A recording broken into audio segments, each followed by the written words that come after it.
Welcome to my channel. Today we are going to solve one problem related with the discrete time system analysis. So already we discussed the four problem using Z transform. Okay. So here it is somewhat different problem. So you see, determine whether the given system is stable by finding h of z and plotting the pole zero diagram. Okay. So the equation is the system equation is given in time domain. Y of n equal to 2 into y of n minus 1 minus 0.8 y of n minus 2 plus x of n plus 0.8 x of n minus 1. So this question is a December 2016 question. Okay. So here we have to determine whether the given system is stable. Okay. Stable or not by finding the capital H of Z. What is H of Z? It's a system function or transfer function. Okay. And also we have to draw the pole zero diagram. So first one, we have to write down the system equation. So the system equation in time domain is given. So you just write the given system equation. So in order to find the system transfer function H of Z, what is H of Z? The H of Z is nothing but, the transfer function is nothing but, it's a ratio of Z transform of the output divided by Z transform of the input. Okay, so that's why in order to obtain the Z transform of this one, so we have to apply the Z transform for the entire equation. Okay. So you see, we have to take Z transform for the above equation. So we get what is the Z transform of Y of n, capital Y of Z. Okay, already know the time function Y of n, the Z transform value, it is said to be the capital Y of Z. So which is equal to 2 into what is the Z transform of Y of n minus 1? First, what is Y of n minus 1? It is a time shifted output. Okay, time shifted output by 1 second. So in order to find the Z transform of this time shifted signal, we have to use the property, time shifting property of Z transform. So already you know, okay, so in the previous video in detail we explained that is according to the Z transform time shifting property of the Z transform. So that is Y of n minus k signal means the Z transform value of the Y of n minus k is a Z power minus k into Y of Z, where k is the amount of shift.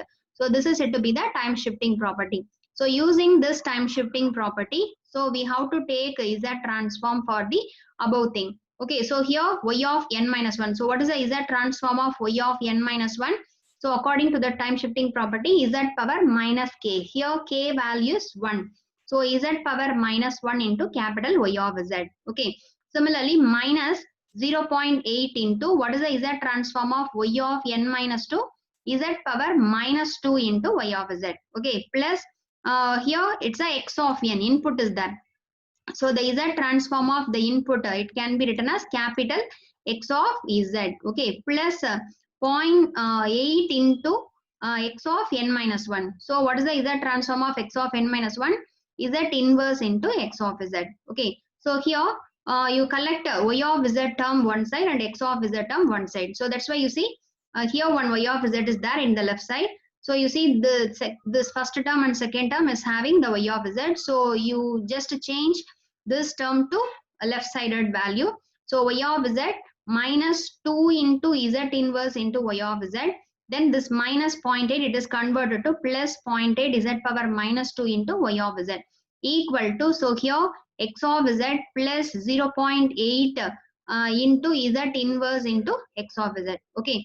So in this term, you take Y of Z as a common. So if you are taking Y of Z as a common, 1 minus 2 into Z inverse plus 0.8 into Z power minus 2. Okay, you just write. Similarly, if you are taking X of Z as a common from this two term, we can write X of Z into 1 plus 0.8 into Z inverse. So from this, if you are making the ratio Y of Z divided by X of Z, so the ratio Y of Z divided by X of Z, it is said to be the system function H of Z. So H of Z is equal to 1 plus 0.8 Z inverse divided by this entire value 1 minus 2 into Z inverse plus 0.8 into Z power minus 2. Okay.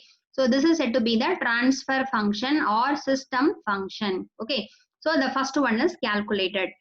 Then the second thing is that we have to check, the question is that we have to check the given system is stable or not. Okay, so stable or not by finding h of z and also plotting the pole zero diagram. So already you know the procedure, that is in terms of a h of z or in terms of the pole zero diagram, how can you check the given system is stable or not means, so we have to draw the pole zero diagram for the given system equation. So what is mean by pole zero diagram?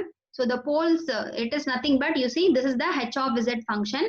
In the h of z function, in the numerator, so one first order function is that, the denominator is having the second order polynomial. So the roots of the denominator polynomial, we are calling it as a poles. Okay. The roots of the numerator polynomial, it is called as a zeros. So we have to mark these poles and zeros in a diagram. That diagram we are calling it as a pole zero diagram. Okay. So here you see the h of z is having z inverse term z power minus 2 term.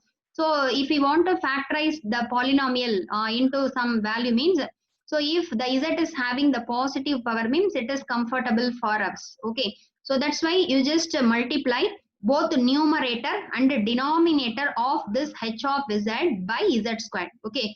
So in order to convert this negative z inverse to positive z power, you just multiply both numerator and denominator of this h of z by z squared.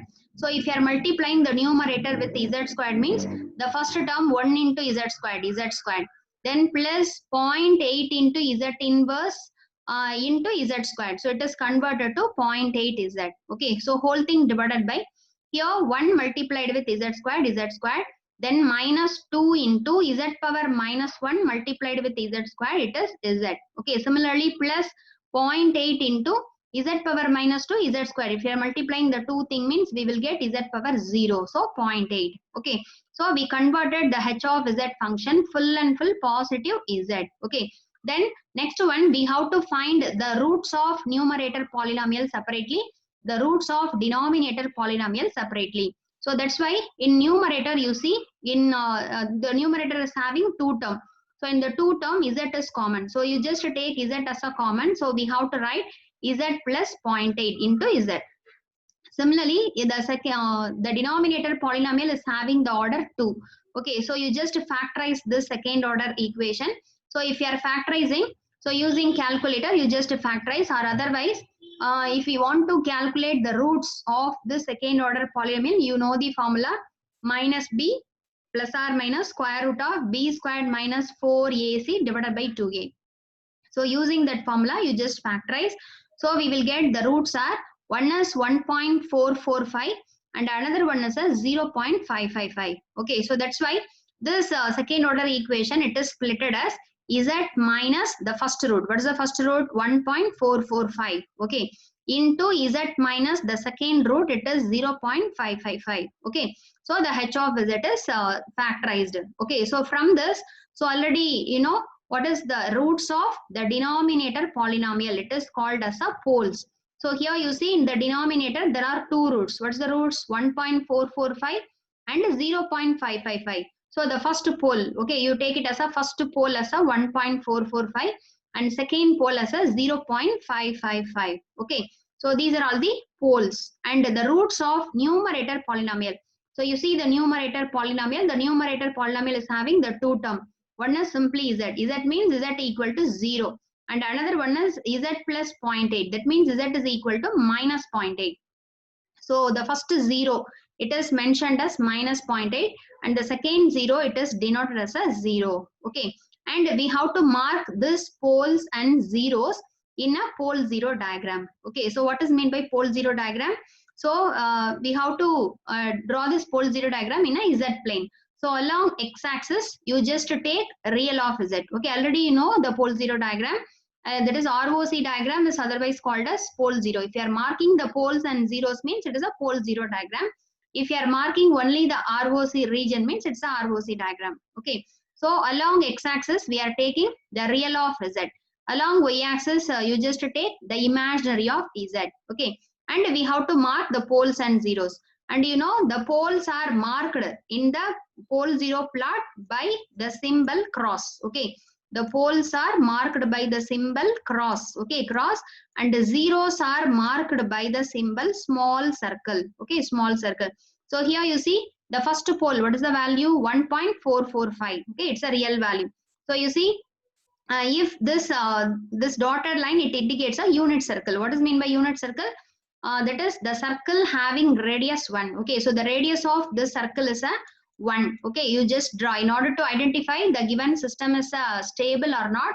So just you draw of radius 1. Okay, unit circle you draw. So then the pole 1, what is the value of pole 1? 1.445. So that's why the pole 1 is located outside the unit circle. Okay, this is 1 means this is a 1.445. This is the pole 1. Okay, and pole 2, what is the value of pole 2? It is 0.555. So 0.555 is less than 1. So that's why within the unit circle another pole is there. Okay, this is the second pole. And 0, you see, the first 0 is a minus 0.8. Okay, so minus 0.8. So the zeros are marked by small circle, the having value minus 0.8. So minus 0.8 means within the circle. So here it's a 0, 1.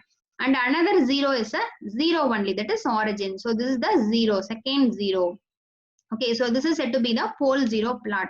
Then from this pole 0 plot, we have to identify the given system is stable or not. Okay, so already you know the procedure how to identify the given system is stable or not in terms of pole 0 plot means if all poles of this system function. Okay, what is mean by system function? H of z.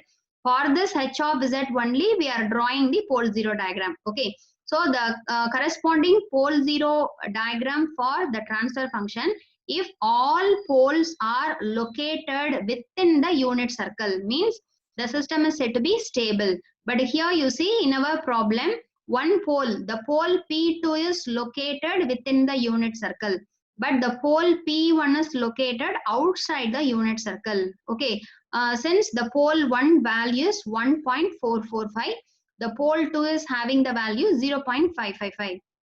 Okay, so one pole is located outside the unit circle, one pole is located inside the unit circle. So that's why the system is called as a unstable system. Okay, so from that you can write, from the pole 0 plot, one pole is located inside the unit circle, but the pole P1 is located outside the unit circle. Okay, that's why the given system is a unstable system. Okay, so this is the answer for this problem. Okay, so using this pole 0 diagram, we are determining the given system is stable or not. Okay, the given system is an unstable system. Okay, so this is the thing. In order to find the system is whether the system is stable or not in terms of pole 0 diagram.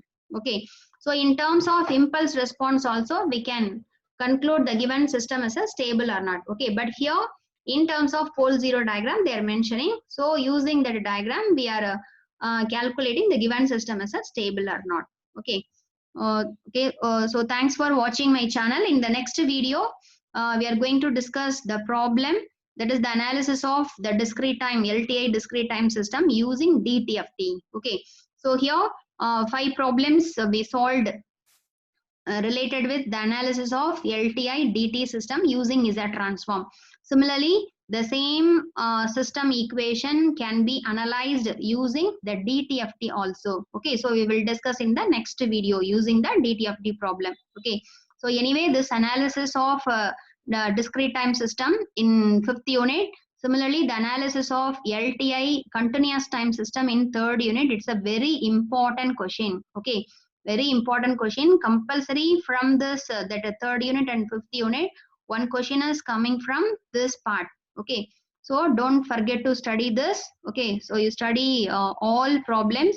So since each problem is having different thing, okay, different data, different given data, different answers, different question. Okay, so you study thoroughly all 5 problems. Okay, so I will give the link in the description box as well as the iCard also, you can check. Okay, so thoroughly you study this 5 problem, and similar to this thing, so this 5 problems are solved using Z transform. Similarly, we are going to solve the analysis of this system using DTFT in the next 5 videos. Okay, okay, thanks for watching my channel, and please subscribe my channel for more videos. Thank you.